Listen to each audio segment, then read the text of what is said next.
Soy Elisa Gilarribas y soy ginecóloga experta en reproducción y vamos a charlar un ratito esta tarde sobre donación. Nos ha robado la ingeniería un par de minutos, pero vamos al lío. Ahí estamos. Bueno, venga, que ya lo consigo. Muchas veces en las consultas de reproducción o cuando nos tomamos un café con los amigos o cuando estamos charlando decimos, ostras, pero esto se ha convertido en una especie de epidemia, están las consultas llenas, todo el mundo tenemos amigos que tienen problemas de reproducción y uno piensa que se ha convertido en una epidemia, no, la infertilidad ha existido toda la vida, pero es cierto que ahora como necesitamos y queremos conseguir las cosas, consultamos. Y consultamos cuando nos damos la oportunidad suficiente de haber conseguido un embarazo espontáneo y este no ha llegado, ¿no? Y vemos que pasa el tiempo y aquello no llega y uno no entiende por qué. Y lo primero que quiero recordaros es algo que no sabemos y es que la especie humana somos el animal menos fecundo de toda la naturaleza. Es una cosa que parece increíble porque todo el mundo se embaraza menos nosotras, ¿no? Que estamos ahí intentándolo cada día. Pero no, los humanos somos un animal muy poquito prolífico, es quizás lo peor que tenemos, ¿no? Hay muchos factores, muchísimos factores que nos hacen comprender por qué es difícil embarazarnos. No os olvidéis que somos dos miembros generalmente en una pareja y, por tanto, estas dificultades pueden ocurrirnos a nosotras o también a los varones. Son muchísimas las causas que pueden producir una esterilidad y es importante que desde las consultas de medicina reproductiva abordemos bien el diagnóstico. Puede ocurrir que tengamos pocos espermatozoides o que tengamos un problema genético o que no tengamos un buen estilo de vida y estemos obesas o que seamos grandes fumadoras. Pero quizás el problema que acontece ahora con más frecuencia es el de que somos cada día más mayores cuando nos ponemos a tener el primer hijo. La edad materna es la primera causa de esterilidad en nuestro medio. No nos podemos olvidar de esto. Y es que el tiempo pasa muy, muy rápido, muy rápido. Y quizás la parte más importante de esta conversación que estamos teniendo es recordaros esta gráfica que os estoy enseñando aquí. Y es que las mujeres, tristemente, en esto de la fertilidad tenemos fecha de caducidad.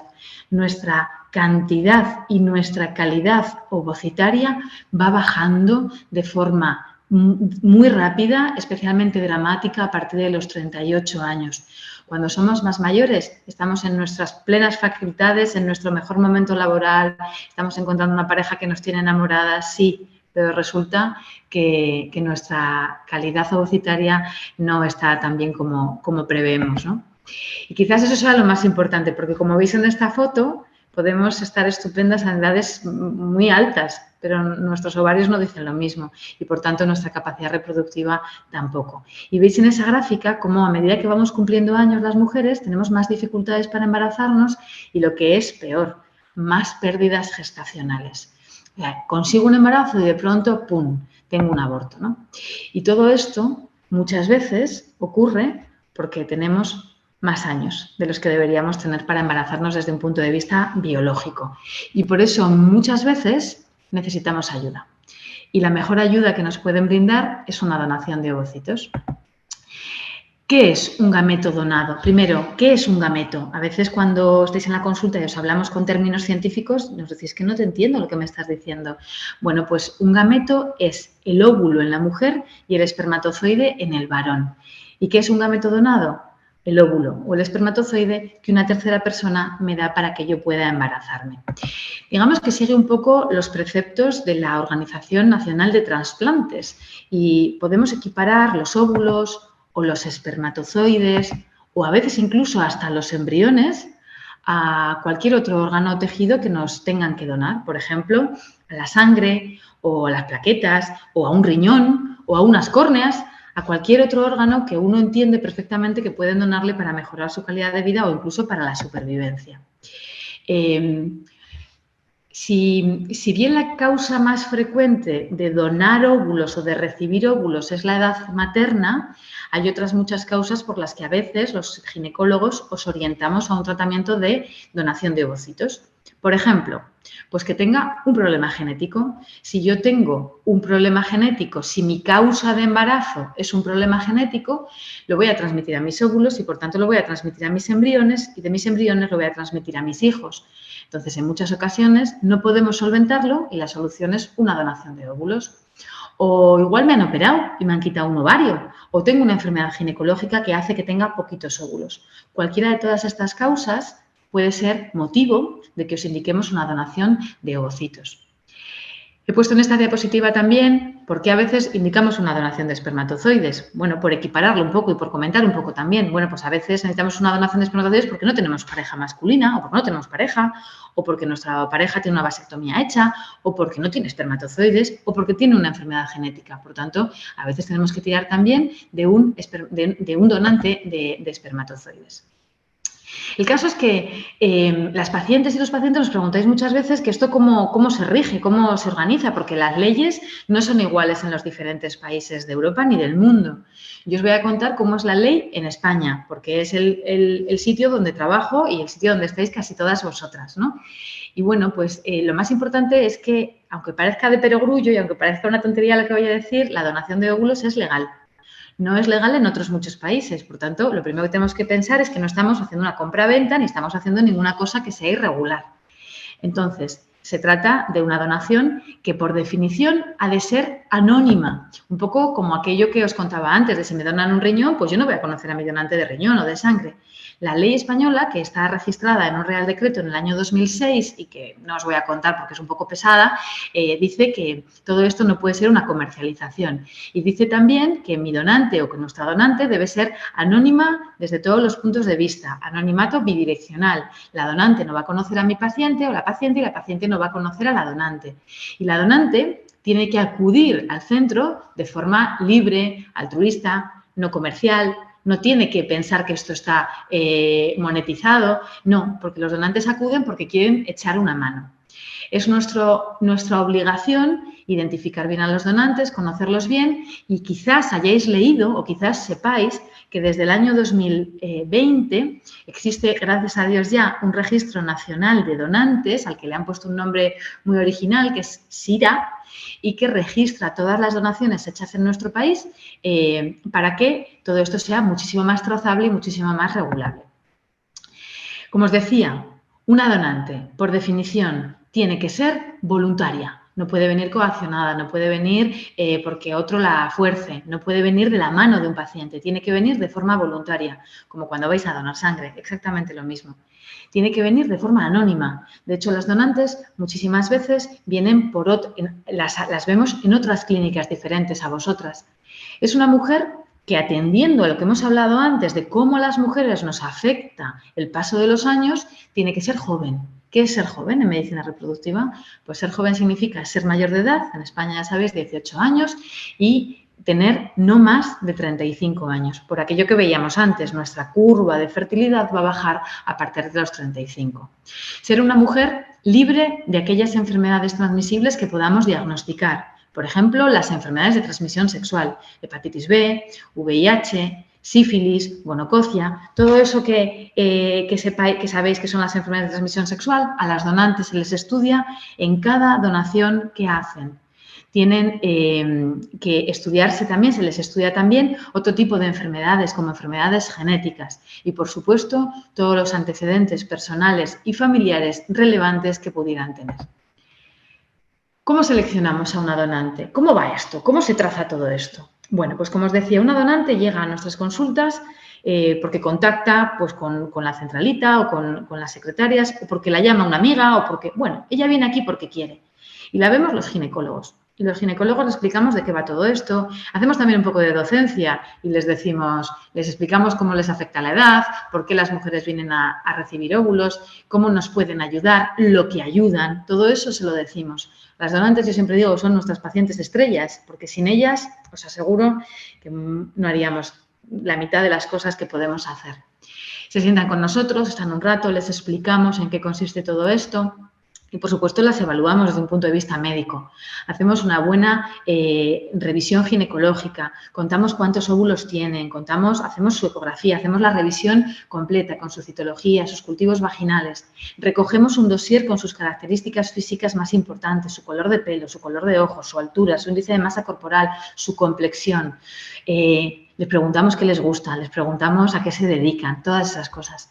Después de todo esto, cuando somos conscientes de que han entendido a qué se enfrentan, les pedimos que pasen un ratito con nuestros psicólogos. Nuestros psicólogos son gente experta en medicina reproductiva. Son psicólogos que han hecho un máster especializado en todo esto, en tratar pacientes y en tratar donantes. Los psicólogos valoran que las donantes estén en plenas capacidades de elección voluntaria, lo que os decía antes, ¿no? Que entiendan lo que están haciendo y, por supuesto, evalúan los riesgos eventuales psicológicos o psiquiátricos que puedan generar a la descendencia o que a ellas mismas les pueda generar todo esto, ¿no? Es importante que entendamos que ellas entienden lo que están haciendo. Y a partir de ahí, pues hacemos una batería de pruebas analíticas ingente. Yo siempre os digo, cuando os sentáis en mi consulta y me miráis así con cara un poco despistada y me decís, ¿esta chica de qué me está hablando? Siempre os digo que tenéis que tener en cuenta que las donantes son, por definición, mujeres mucho más sanas que nosotras, a las que les evaluamos muchísimas más cosas de lo que nos evalúan a nosotras como pacientes. Y que estamos seguras o seguros de que donante que es dada como apta es una donante que es capaz plenamente de embarazar de un hijo sano. Es importante que entendáis esto. Es importante que entendáis también que esta prueba que os voy a explicar ahora, que recomendamos siempre hacerla a las donantes y también a vosotros, nos permite disminuir, y os la voy a explicar bien, de forma muy importante la eventualidad de la mala suerte. ¿Qué es eso de la mala suerte? Pues que todos, vosotras y yo, podemos tener un hijo con una enfermedad rara. Seguro que habéis visto en la tele, a veces hay programas de la tele para recaudar dinero o para concienciar a la gente sobre las enfermedades raras. De hecho, hay un Día Mundial de las Enfermedades Raras, que creo recordar que es el 17 de noviembre. Un día en el que recordamos pues, que hay niños con enfermedades que no somos capaces de prevenir, que no somos capaces de diagnosticar. Y que cuando las diagnosticamos pues, no tienen solución y tienen la medicina solo nos permite ayudar en la calidad de vida de estos niños. Bueno, pues las enfermedades raras, como os digo, nos pueden tocar a cualquiera y son imposibles de erradicar porque la mala suerte nunca se puede erradicar, pero sí que es muy probable, muy posible tenemos estrategias para minimizarlas mucho. Fijaos, en esta gráfica veis que si una mujer se embaraza o busca un embarazo de forma espontánea, tiene un riesgo de 1 entre cada 100 de tener un hijo con una enfermedad rara. ¿Por qué? Porque si yo soy portadora de una enfermedad rara, que por supuesto lo voy a ser porque somos todos portadores de enfermedades raras, y mi pareja, qué mala suerte, es portador de lo mismo, resulta que podemos tener un hijo con una enfermedad de este estilo. Evidentemente yo siempre digo que no puedo cambiar de pareja, haber elegido suerte o haber elegido otra cosa, ¿no? Pero sí que puedo cambiar de donante. Y cuando nos vamos a plantear una donación de óvulos o una donación de espermatozoides, podemos cambiar al donante que elegimos por otro, a la donante que elegimos por otra, para evitar que mi donante porte las mismas enfermedades que porta mi pareja. Objetivo, niño sano en casa, que no es poco. Como os decía antes, para nosotros es fundamental y no podemos pasar por alto la importancia que tienen las psicólogas en la evaluación, o los psicólogos, perdón, en la evaluación de nuestros donantes. Como os decía, a los donantes hay que hacerles entender lo importante que es este proceso y, por supuesto, es objetivo de cualquier psicólogo evaluar si hay algún rasgo alterado en la personalidad o si hay algo por lo que la donante no va a cumplir bien con las normas de una donación. Pero es muy importante también que entendáis que hay muchas cosas que no se heredan. No se hereda la educación ni la forma de ser. La educación viene de la suerte en la que cada uno de nosotros cae, ¿no? En la familia en la que caemos. Y la forma de ser, os aseguro que se aprende en casa. Entonces, es importante que esto lo entendáis. Cuando os decís, yo quiero una chica que se parezca a mí, que sea alegre, que toque el violín. No, esas cosas no se heredan, chicos. Esas cosas se aprenden y esas cosas podemos ayudarle a nuestros hijos a que hagan, ¿no? Gracias a, pues, a nuestra dedicación y pues, a la suerte que nos cae a cada uno en nuestra casa, ¿no? Después de contaros todo esto, voy a deciros que no sois las únicas que os estáis pensando en hacer una donación. Para que os hagáis una idea, como os decía antes, sin las donantes no seríamos nadie, porque el 50% casi de los ciclos que hacemos en cualquier centro de reproducción asistida privado es una donación de ovocitos. Y la donación de ovocitos está publicada la primera vez desde el año 83. O sea, sé que el primer hijo de donación de ovocitos casi cumple 40 años ya. Tenemos mucha experiencia con todas estas técnicas. Así que estamos tranquilos, las cosas funcionan y los hijos nacidos de donación de óvulos son hijos tan normales como los demás, que pasan su adolescencia como los demás y que a veces son insoportables como los demás, ¿no? Bueno, yo siempre os cuento que una donación de óvulos es un tratamiento hecho a dos partes. Tenemos dos pacientes a la vez. Y por eso es complejo, por eso es difícil, por eso hay que cuidarlo mucho. Una paciente que quiere embarazarse y una paciente que quiere que me embarace. Para hacer esta sincronización entre las dos hay mucho trabajo detrás, mucho trabajo. Y os voy a explicar cómo se hace esto. Ya sabéis que a los médicos nos gusta mucho hablar en inglés, somos un poco refitoliados, un poco pijos y a veces hablamos en inglés y utilizamos la palabra matching. Matching significa en español compatibilidad, compatibilizar. ¿Cómo encajamos este puzzle? ¿Por qué elegimos una donante u otra donante para esta paciente o para la otra? ¿Cómo hacemos eso? Pues como os decía antes, la donación es anónima, pero es compatible también. ¿Qué es esto de compatibilidad? ¿Qué es esto? Bueno, pues aunque parezca mentira, la ley dice que yo, que soy una señora blanca, no me puedo embarazar de unos óvulos de una mujer negra. Bueno, podría querer hacerlo, pero resulta que la ley no me lo permite.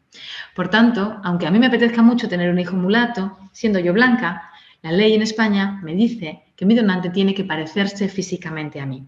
Por tanto, el primer ítem para elegir a una donante u otra son las características físicas de quien va a recibir esos óvulos.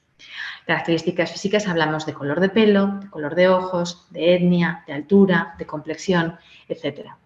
Probablemente el objetivo de todo esto no tiene ninguna importancia médica, como os digo, pero tiene una altísima importancia social. Todas nos decís, ¿a quién se va a parecer este niño?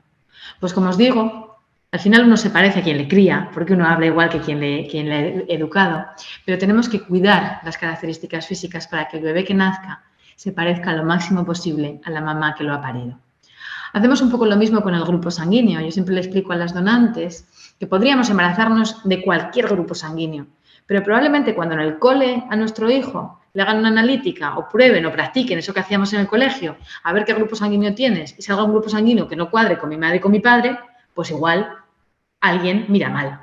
Por tanto, aunque sea una cuestión súper social, es importante que también busquemos una donante cuyo grupo sanguíneo cuadre con el de aquellas personas que van a recibir estos ovocitos.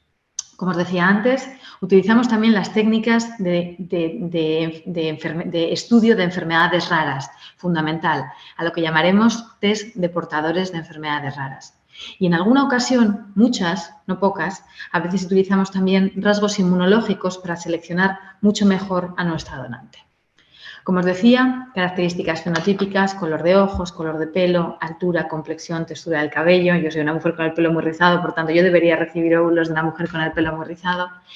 Y aprovechando la ciencia, aprovechando la informática, nos aprovechamos, como os digo, de las tecnologías de reconocimiento facial. Entonces, todos tenéis un móvil en casa que te lo pones en la cara y te reconoce que eres tú y desbloquea la pantalla. Pues esto es un poco lo mismo.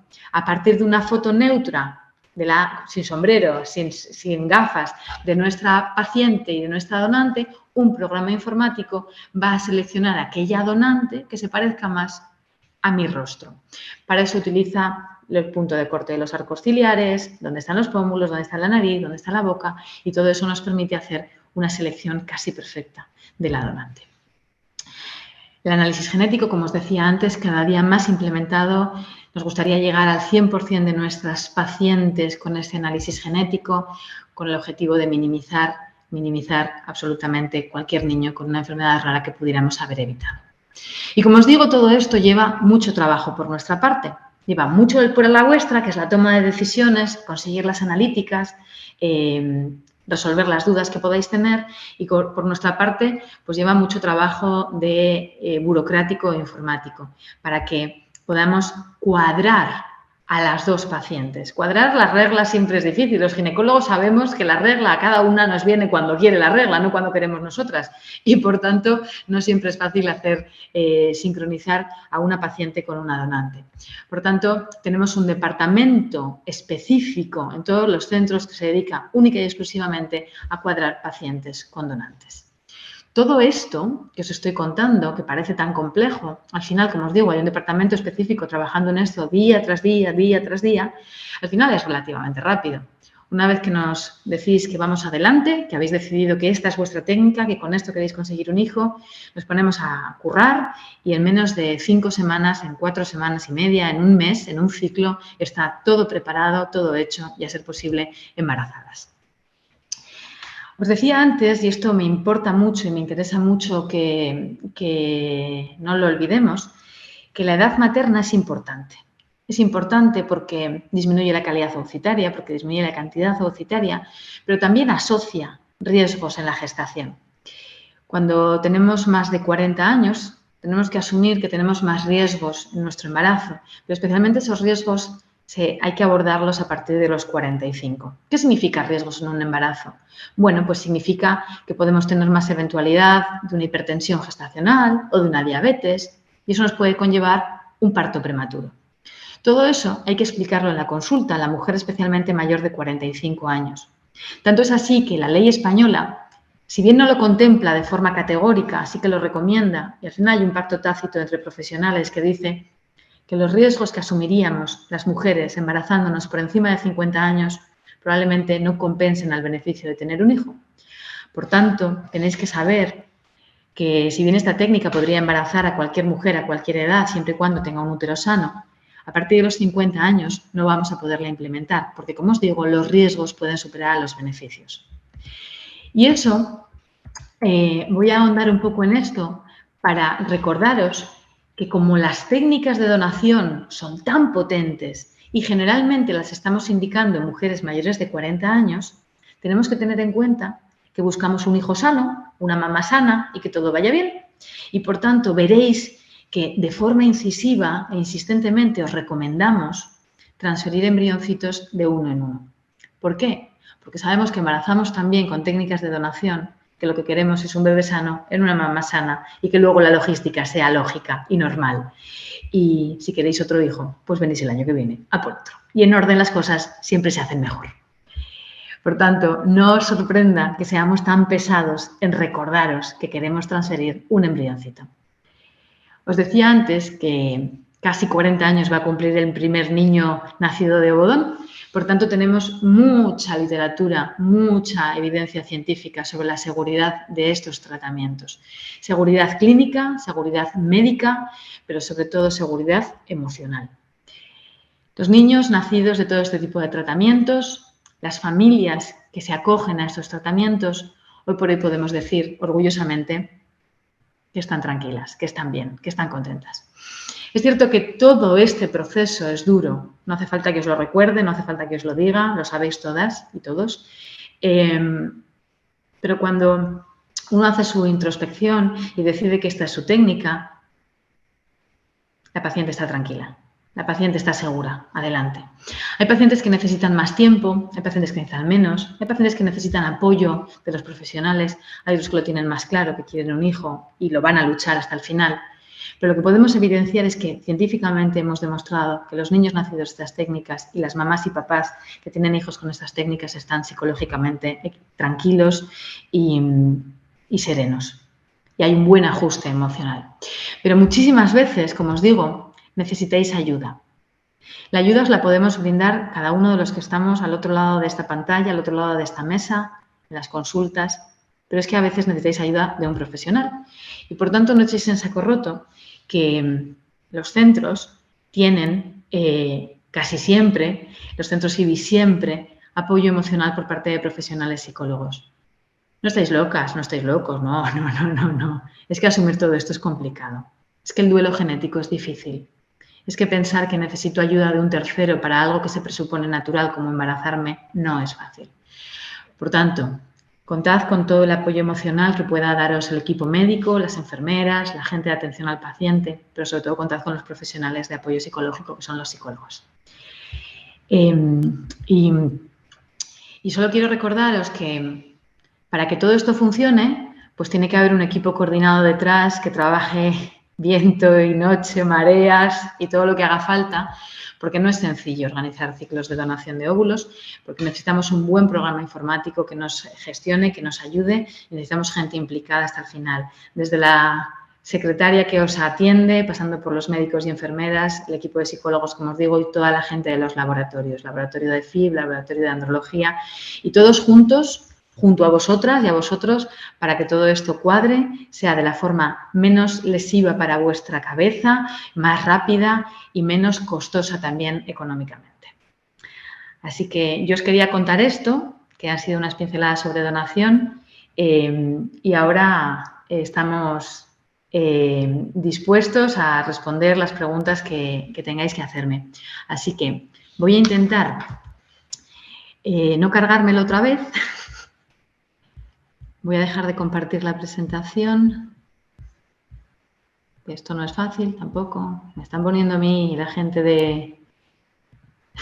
Se me está haciendo muy difícil esto, ¿eh? A ver. Aquí, dejar de compartir. Ya está, lo he conseguido. Bien. Y ahora voy a ver las preguntas y respuestas que me habéis hecho. Fenomenal, lo he conseguido. Bueno, me veis bien, ¿verdad? Vale, mirad. Marta me pregunta, ¿cómo es el tratamiento? Bueno, pues el tratamiento es sencillo para vosotras. La verdad que de eso no hemos hablado, pero si alguna de vosotras ha pasado por un ciclo de fecundación in vitro con óvulos propios, sabrá que se pincha, que viene a las consultas todos los días, que hay que hacerle controles analíticos. Bueno, pues en los casos de donación de óvulos todo esto es muchísimo más sencillo, porque quien se pincha, quien viene a la consulta todos los días y quien pasa por las analíticas es la donante. Las pacientes lo que hacemos es preparar nuestro útero, nuestro colchoncito.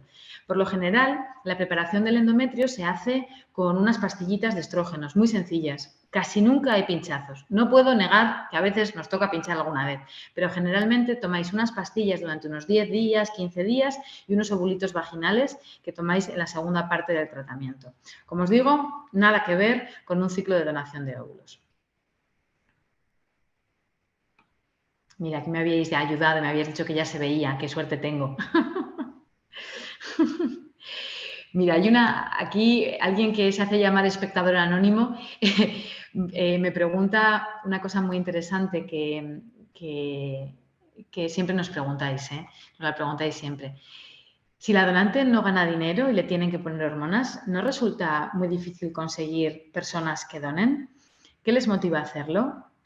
¿Al final no se las compensa? Bueno, esta pregunta la hacéis todos los días. Vamos a ver. La ley española os decía antes que la donación de óvulos se equipara a la Organización Nacional de Trasplantes a cuando me donan un riñón. Lo que pasa es que quien me dona un riñón generalmente es una persona que está fallecida, pero vamos a ponernos algo un poco más alegre. Cuando me donan sangre, si alguna vez habéis donado sangre, sabéis que al final de la donación, las enfermeras que te han hecho la extracción te dicen no te puedes ir sin merendar. Y te miran así con el dedo amenazador y te dan pues un bollo o una Coca-Cola o algo que compense el gasto que tú has generado para todo esto. Y oye, yo que soy donante de sangre, pues también me dan siempre un regalito. No me va a sacar de problemas, pero me dan un regalito que yo, pues indirectamente agradezco mucho. También es cierto que he estado en el centro extractor de sangre media hora, tampoco me ha quitado mucho tiempo ni me ha hecho mucho daño, ¿no? Entonces, bueno, pues con ese regalito me voy yo tan contenta pensando que he hecho el bien, que he hecho un favor a alguien y le salvo la vida a alguien y yo me voy tan feliz. Bueno, pues la ley española exige, porque así lo dice, que una donación de lo que sea debe compensarse de acuerdo a los gastos. Y eso es cierto. Entonces, no os olvidéis que las donantes tienen su vida paralela a todo esto. Pues la que no estudia trabaja, la que no trabaja tiene 3 hijos, la que no tiene que contratar a una nani para que le cuiden, la que no coge un taxi para venir a la clínica. Todo esto son gastos que tenemos que compensar. Y los compensamos en forma monetaria, porque es la forma que hemos pensado que es mejor. En forma monetaria y con mucho cariño y con mucho respeto a las donantes. La pregunta de si no donarían si no hubiera compensación, pues no tengo la respuesta, porque como la ley española obliga a compensar, pues no lo sé. Lo que sí sé, y los que habéis pasado por un ciclo de FIB lo podéis entender, os aseguro que todo lo que hace una donante por nosotras no estaría pagado. No estaría pagado con todo el dinero del mundo.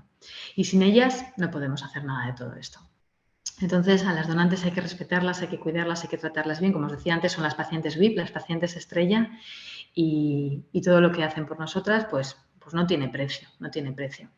Es cierto que estamos ahora mismo atravesando dificultades para conseguir donantes, pues porque sí, porque las donantes se dan cuenta de que todo esto es complejo y hay que pincharse, hay que venir a las consultas.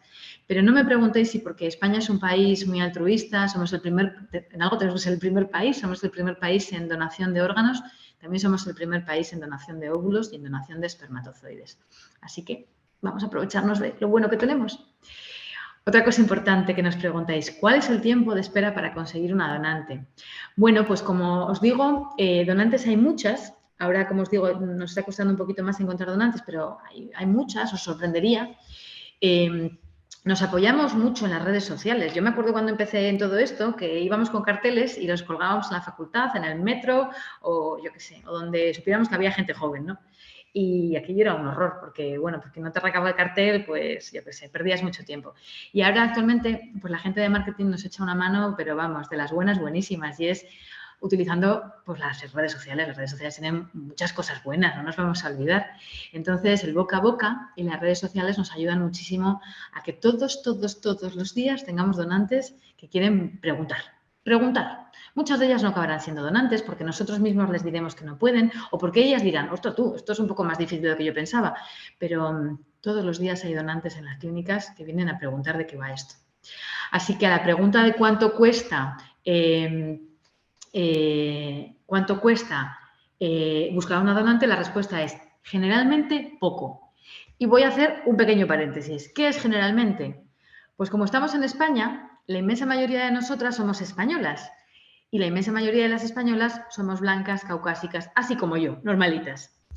¿Y esto por qué os lo cuento? Porque es cierto que tenemos alguna vez alguna dificultad. Por ejemplo, una paciente noruega. Pues hombre, me es complicado encontrar una donante noruega porque estamos en España. Nos es difícil encontrar donantes asiáticas porque estamos en España. Entonces, aquellas características físicas un poco especiales para el entorno en el que nos movemos, porque en Asia la mayoría de las pacientes son asiáticas y por tanto para ellas les es fácil, pero en España la mayoría somos blancas y nos es difícil encontrar donantes con características complejas. Pero al final, la virtud de trabajar en centros grandes, en grupos grandes, nos hace que entre unos y otros nos ayudemos. Si puntualmente yo no encuentro una donante que me sirva para una paciente mía con rasgos muy complejos, pregunto a mis compañeros, chicos, necesito una donante pelirroja. Oye, que entre todos nos ponemos las pilas y nos ayudamos y la encontramos. Y la encontramos seguro. Mirad, tengo aquí otra pregunta súper interesante que me la hace Beatriz, que dice, ¿qué papel juega la epigenética? Madre mía, si leéis, sabéis mucho, ¿eh? Fijaos, el paradigma de todo esto ha cambiado hace unos años con una investigación de nuestro grupo que describió lo siguiente. Siempre hemos pensado que poníamos ahí un embrioncito y el útero era el portador del embrioncito y evidentemente sin ese útero, ese embrión no iba a poder ser un hijo. Por tanto, ese útero de esa paciente era absolutamente imprescindible para generar ese embarazo. Sí, así lo hemos pensado siempre. Pero resulta que se ha descubierto hace unos años que el mismo embrión puesto en dos mujeres distintas, en dos úteros diferentes, va a configurar un embrión epigenéticamente diferente. Voy a intentar explicar qué es esto.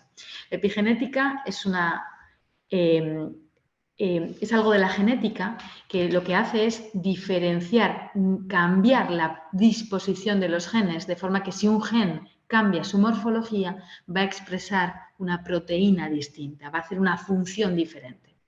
Por tanto, después de estos hallazgos en los que se ha descubierto que un útero o otro útero va a modificar epigenéticamente diferente a un embrión, hemos aprendido que los hijos nacidos de una mujer o de otra, aunque fueran del mismo embrión, serían distintos. Por tanto, ¿a qué quiero llegar?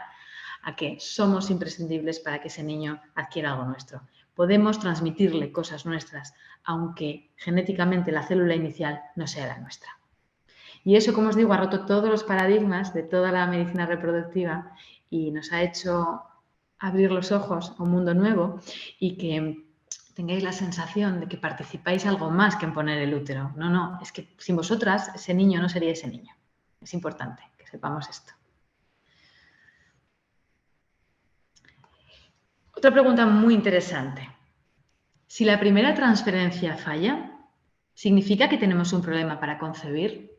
Madre mía, me encantaría deciros que sí, porque sería mucho más fácil esto.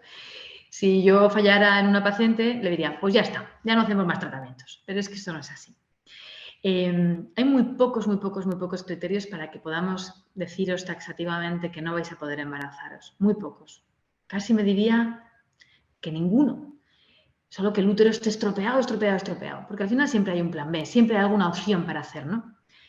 Pero tenemos que tener en cuenta que hay embriones que no embarazan. Ni siquiera el embrión más bonito, hecho con una donación de óvulos maravillosa en un útero perfectamente preparado, pues va y no te embaraza. Bueno, pues la verdad es que me lo voy a tomar mal. Yo, la primera, que soy la ginecóloga, me voy a frustrar muchísimo me voy a frustrar. Cada día con las betas negativas que yo tengo me frustro, pero con las positivas me pongo muy contenta y compenso. ¿Y por qué? Porque sé que a esa paciente que hoy le he dado un negativo, dentro de un transfer o dentro de 2, conseguiré darle un positivo. Por tanto, no os vengáis abajo si venís de una transferencia fallida de donación de óvulos. No os vengáis abajo. Llorad, patalead, enfadaros, haced lo que queráis. Pero coged fuerzas, renaced de vuestras cenizas y volved a empezar.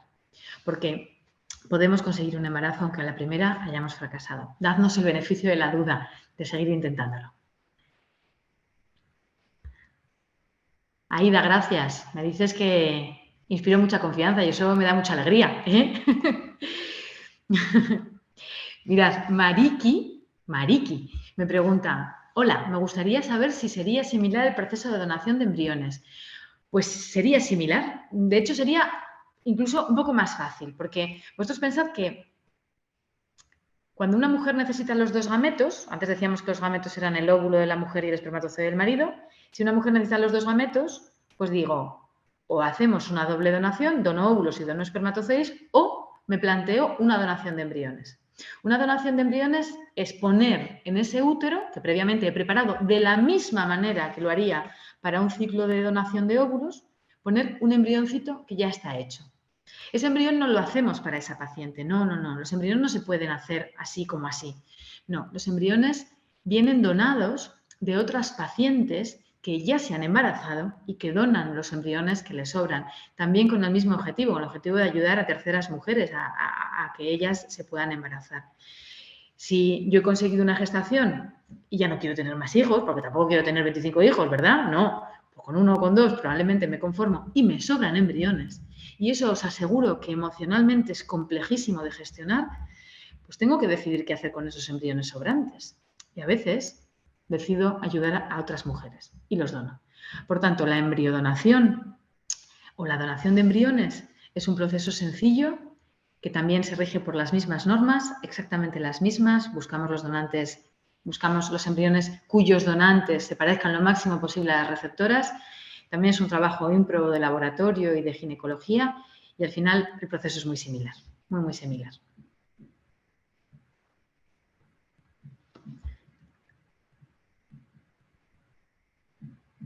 Vamos a ver qué más encontramos por aquí.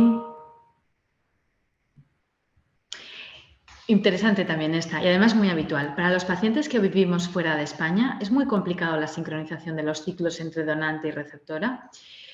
Bueno, siempre nos lleva más trabajo, porque siempre estas conversaciones por Skype o por Teams o por lo que sea que usemos cada vez, o por Zoom, que es esta plataforma, o por teléfono o por email, siempre es más costoso que veros la cara. Siempre, siempre, siempre, siempre es más difícil. A mí me gusta ver a mis pacientes y tocarlas y verlas y hacerles la ecografía y todas esas cosas, pero bueno, la globalización hace que no siempre sea posible y el COVID mucho más. Entonces hay que hacer todas estas cosas así. Entonces, me preguntáis si es difícil. No, requiere más trabajo por parte de todos y ya está. Podemos perfectamente sincronizar. Muchas veces nos ayudamos de ginecólogos que estén allí en el país donde estáis. Tenemos a veces acuerdos incluso con ginecólogos en otros países o vuestro propio ginecólogo de confianza allá donde viváis. Simplemente pensad que en una donación de óvulos hay que hacer como mucho 3 ecografías y ya está. Y venís directamente a poneros el embrioncito. Si sois una pareja heterosexual y vamos a usar los espermatozoides del varón, pues sí que en algún momento el varón tiene que venir, en algún momento, o bien el día de la primera visita y congela espermatozoides, o bien el día de la donación. Pero no os preocupéis y dejad eso de nuestra parte. Nosotros somos capaces de organizar el ciclo de la donante con el ciclo de la receptora, aunque parezca mentira. Podemos hacerlo.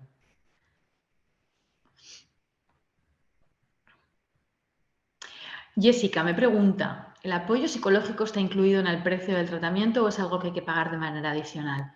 Bueno, pues yo supongo que cada grupo y cada centro de reproducción se regirá de una forma o de otra. Nosotros somos fieles creyentes de que el apoyo emocional es casi tan importante como que yo ponga el embrión. Entonces, para nosotros los psicólogos son parte del staff y dentro de los tratamientos, de cualquier tratamiento que hagáis, siempre está incluida una primera visita gratuita con los psicólogos. Actualmente estamos gestionando programas de fidelización y programas económicos como IbiCare, como IbiBaby, que incluirían incluso dentro del coste económico inicial que hacéis todo el apoyo emocional que necesitáis. Así que, pues la respuesta es un poco mixta, pero mínimo la primera visita, la charla primera con la psicóloga está incluida y de 1000 amores, además, de 1000 amores porque creemos que es imprescindible.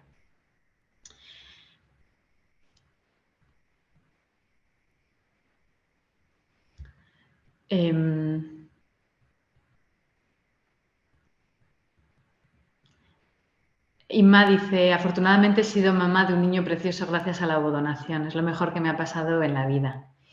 Pues qué bien. La verdad que cuando venís a presentarnos a vuestros bebés de donación, evidentemente no os acordáis de todo esto, de lo mal que lo habéis pasado, porque venís ya con el bebé y nosotros somos súper felices, súper felices. Es lo que da sentido a nuestro esfuerzo, a nuestras 12 horas diarias aquí dentro y os aseguro que nos da todo el sentido de la vida. Carolina nos pregunta, ¿sería factible este método para una chica sola sin pareja de 45 años? Ay, que se me ha ido la pregunta. A ver, que era muy interesante esta pregunta. Uy, la he perdido. Bueno, la he perdido, pero no sé lo que venía después porque se me ha ido. Pero la respuesta es que sí, claramente. Claramente. Antes os decía que las mujeres a partir de 40 años tenemos más riesgos en nuestros embarazos, a partir de 45 más, a partir de 50 son muy importantes. Por tanto, lo que tenemos que hacer como médicos es evaluar el riesgo, todo esto, equilibrio, ¿no? Riesgo-beneficio, riesgo-beneficio. Entonces, a una mujer de 45 años hay que evaluarla en su contexto completo. También os diré que también a la de 20, por supuesto, lo que pasa es que la de 20 suele estar más sana que nosotras, ¿no? Pero bueno, hay que evaluarlas, hay que pedir unas mamografías, hay que pedir una analítica completa, hay que tomar la tensión, hay que ver que están sanas y por supuesto que podríamos plantearnos una donación de óvulos a una mujer de 45. Si no recuerdo mal la pregunta, decía una chica sola de 45. Por supuesto que sí, sin ningún problema. De hecho, es nuestro día a día, es nuestra práctica clínica habitual.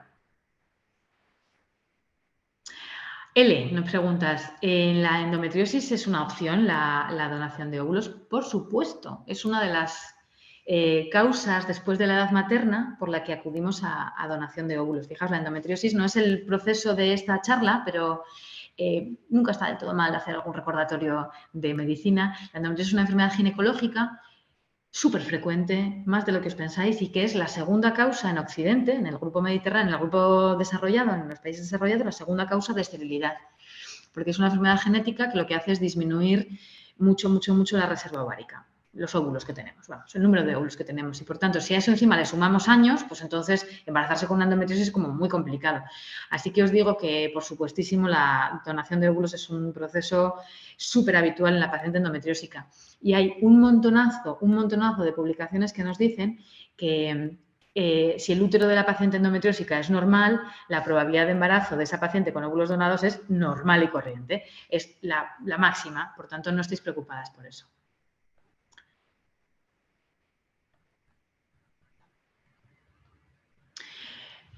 Mira, Inma me vuelve a preguntar porque dice que tuvo su primer hijo con donación y ahora no ha conseguido volverse a embarazar.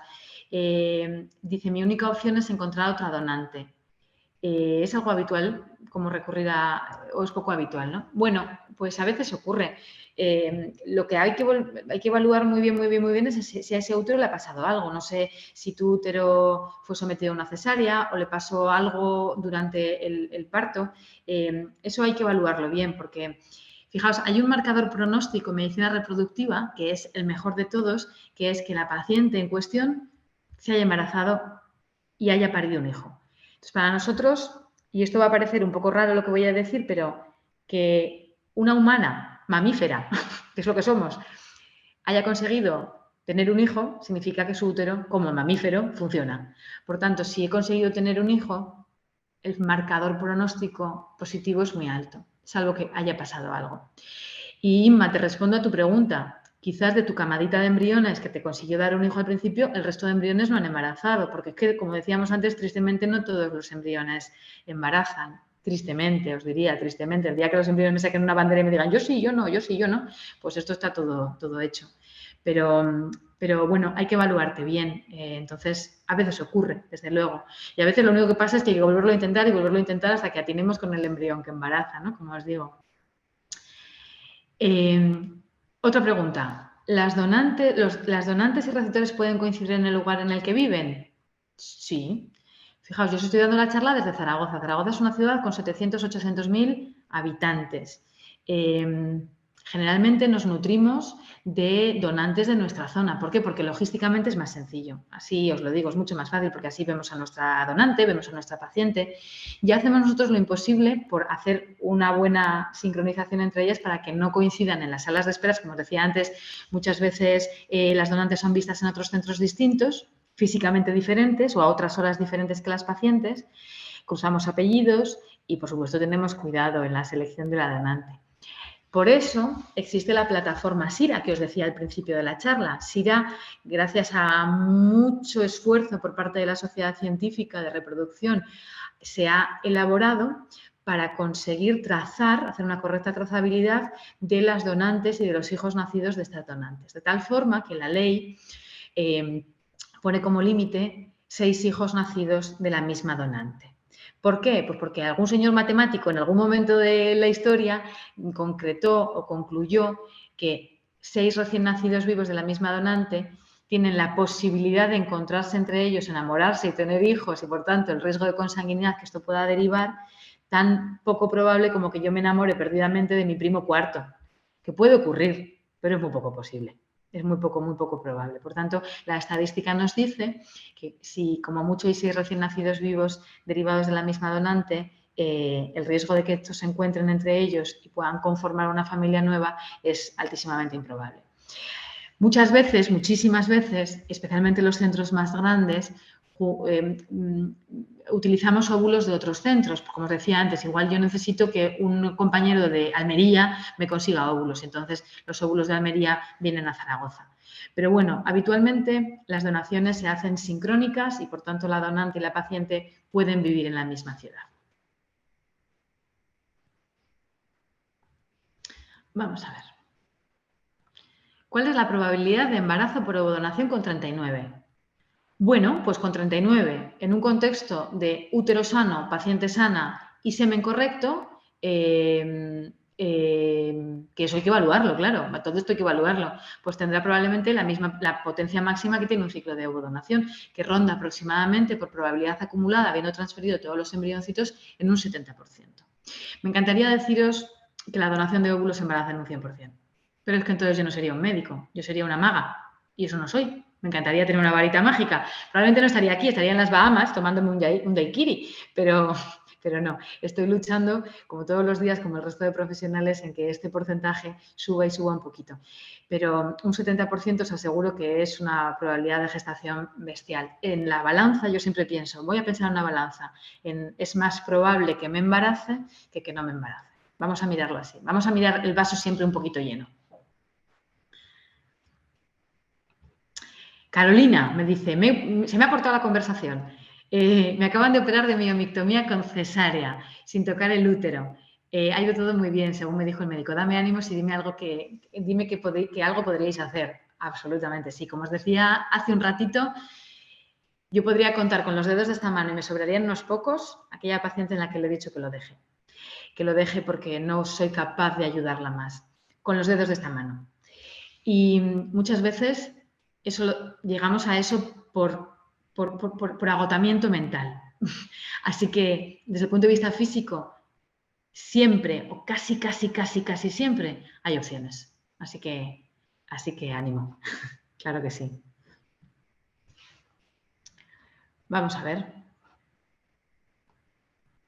¿Tiene sentido la ovodonación si mi pareja tiene oligoastenoteratozoospermia severa? Olé con las palabras que usamos los médicos, que somos, vamos, que parece que hablamos a veces en ruso.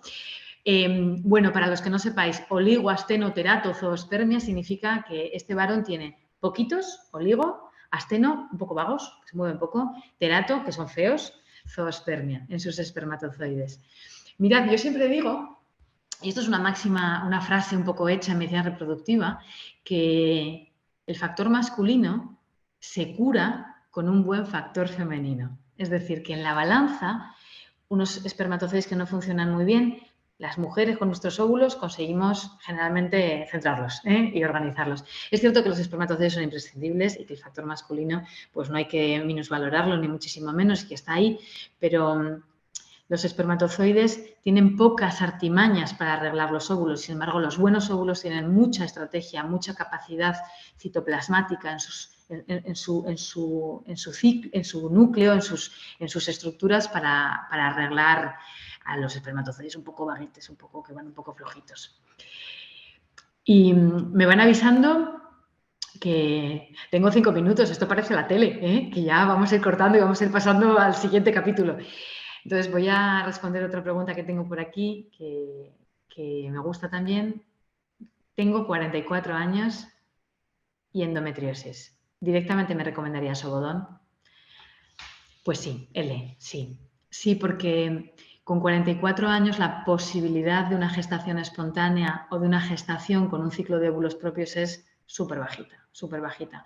Entonces, probablemente es muy fácil hablarle a una cámara, es muy fácil hablar a alguien que no le pones cara, pero me estás preguntando de forma neutra, sin aplicar la emoción, sin aplicar el cariño, porque no nos conocemos, y te diría que desde el punto de vista científico absolutamente sí.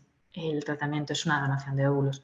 Como todo se puede intentar. Vosotros pensad que no os estamos operando el corazón, no os estamos haciendo nada súper lesivo, pero lo que queremos es un hijo, lo queremos rápido, lo queremos sano, lo queremos con el menor coste emocional, económico posible. Por tanto, dejaos guiar por nosotros. Que vamos a tratar de ayudaros de la mejor forma posible. Entonces, a tu pregunta, L, 44 años, endometriosis, probablemente el tratamiento sea la donación de óvulos. Y chicos, me encantaría seguir con las preguntas porque veo que hay tropocientas y que igual me he enrollado mucho.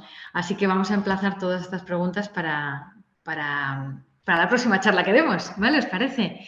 En cualquier caso, no me quiero olvidar de recordaros que las que hayáis asistido a las personas que hayáis asistido a este Fertility Day, que de verdad que os agradezco en el alma porque para mí, pues como os digo, da sentido a todo mi trabajo. Os van a mandar un link por email, tenéis a vuestra disposición en cualquier centro IBI de toda España una primera visita gratuita. Y así aprovechamos para resolver todas esas dudas que se me han quedado a mí en el tintero porque hay un montonazo. Y de verdad que siento mucho no haber podido responder a todas. Espero que os haya gustado, espero que os haya instruido, ha sido una charla sencillita, espero que os haya sido amena, no os haya aburrido mucho y por favor cualquier duda intermedia no dudéis en consultarnos en las consultas. Un abrazo a todas, mucha fuerza y a por un año que promete ser bueno.